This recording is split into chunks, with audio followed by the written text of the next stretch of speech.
if there's one quote that defines our company that everyone in my office knows, it's that all chaos is good. All chaos is good for a nimble, resilient middle market company, because we are going to be able to react to that faster and better than a larger business or a smaller business. Any changes in regulation, any changes in the economy, any changes in demographics, a pandemic. And the example of what happened in March, I think is a great example of that. I mentioned before, we were about to have our best year ever. We were going 100 miles an hour for the presidential campaign. Unlike any other year, there were 16 candidates who were doing significant business.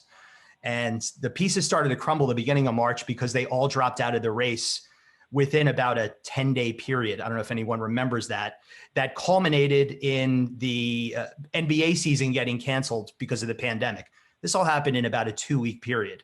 And then quickly, we just did the math. We said, oh, the Republican convention is going to get canceled. The Democrats, that's going to get canceled. The Olympics are going to get canceled. A couple of days later, the census was postponed. And I had 175 employees and a massive payroll, and we had nothing to work on. We even had retail clients like Vineyard Vines and Supreme who had closed their stores. So we had deposits on work. We knew they were going to have to certain people were going to have to take work, but the rest of the year we had nothing to do. I called the international director of our labor union, which is the Workers United Union, and they're affiliated with the Hospital Workers Union, SEIU.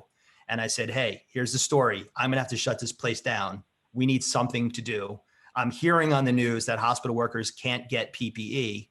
Can you get me in touch with someone over there and find out? We have sewing machines 5 miles away from some of these hospitals. What can we make that they can't get from China? And about an hour later, I was on the phone with the purchasing director of the New York Hospital Association and got a screen share up, which was also new at the time for me. And he said, look, this is a face shield. Can you make this? And I looked at it and I said, yeah, that's the plastic that we use in the binders we make. And that's the foam we use in our backpack straps. And that's the sweatbands that we use in our baseball hats. I have everything right here. Let me get a sample over to you. And we made a sample from a picture, messengered it the same day. And he said, how about a hospital gown? And now we don't make clothes. So I really didn't know what I was doing. Next day I came in with a bathrobe and I said, all right, let's make a hospital gown out of baseball hat material and let's get a sample over him. And they had a couple of minor changes to it. And they said, we'll take it. We will take it. So we ended up doing about 500,000 units of face shields for the New York State purchasing entity out of the government. And we did hospital gowns for all sorts of hospitals and nursing homes.